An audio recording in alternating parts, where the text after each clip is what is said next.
잠언 28장 12절을 같이 보시겠습니다. 의인이 득이하면 큰 영화가 있고 악인이 일어나면 사람이 숨느니라. 아멘. 이스라엘 나라는 하나님께서 공의로 다스리시는 나라입니다. 그래서 이스라엘 나라가 하나님의 말씀과 공의를 따라서 잘 순종하고 가고 있으면 정상적인 통치 아래서는 의인들이 나타나고 하나님께서 이 의인들을 통해서 백성들을 축복하시고 나라의 영광을 더하여 주십니다. 이러한 축복의 원리가 작동하는 것은 아주 간단합니다. 하나님께서 의인들의 소리에 귀를 기울이시고 의인들을 향하여 구원의 은혜를 베풀어 주시기 때문에 그렇습니다.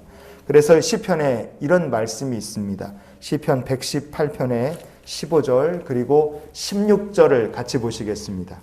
의인들의 장막에는 기쁜 소리, 구원의 소리가 있으며 여호와의 오른손이 권능을 베푸시며 여호와의 오른손이 높이 들렸으며 여호와의 오른손이 권능을 베푸시는도다. 아멘. 하나님께서 권능을 베푸시는 의인들이 이 땅에서 기뻐하고 살면 당연히 그 땅이 복을 받고 큰 영화가 뒤따라오게 되어 있습니다. 그러나 반대로 악인이 일어난다면 어떤 일이 일어나는가?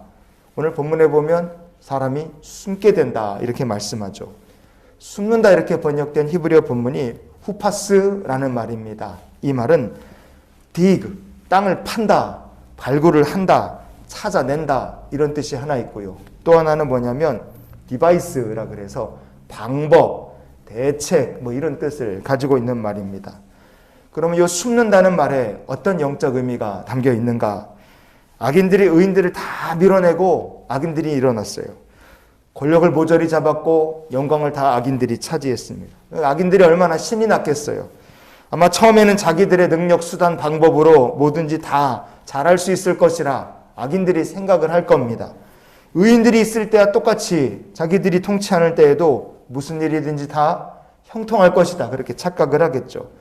그러나 시간이 지나면서 어떤 상황이 벌어지느냐? 의인이 사라지고 악인이 득세하니까 어떤 상황이 뒤따라오는가? 그것을 잘 보여주는 말씀이 하박국서에 있습니다. 하박국 1장 4절과 5절 말씀을 우리가 같이 봅니다. 이는 악인이 의인을 에워쌌으므로 정의가 굳게 행하여짐이니이다.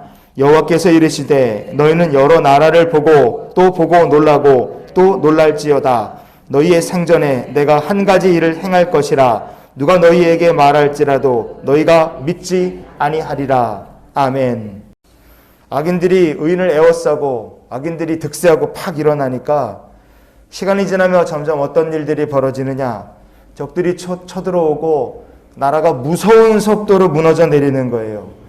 의인들이 사라지고 나니까 정말 듣고도 믿지 못할 일들이 일어나고 또 일어나고 보고 또 보고 놀라고 또 놀랄 일들이 일어나게 될 것이다. 하나님께서 그렇게 말씀하신 겁니다.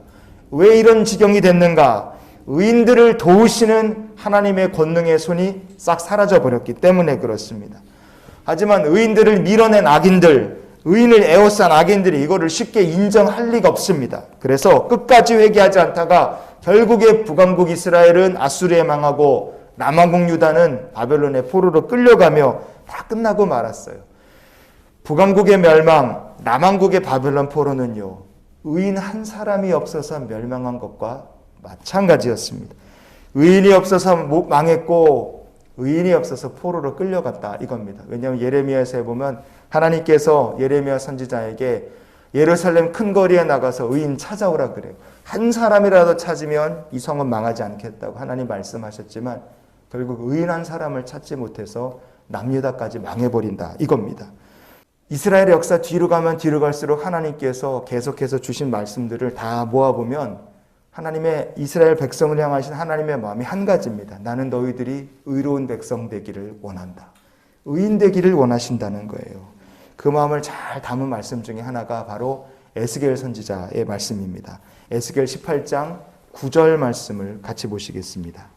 내 율례를 따르며 내 규례를 지켜 진실하게 행할진대 그는 의인이니 반드시 살리라. 주 여호와의 말씀이니라. 아멘.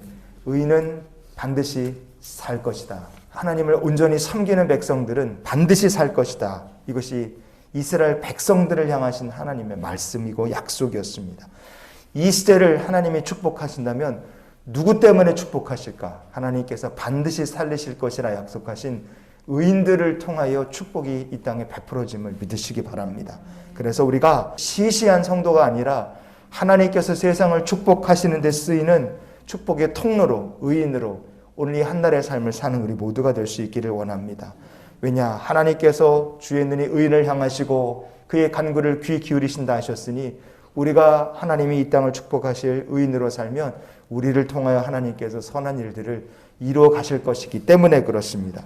그래서 이런 기도로 오늘 하루의 삶을 사는 우리 모두가 됐으면 좋겠어요.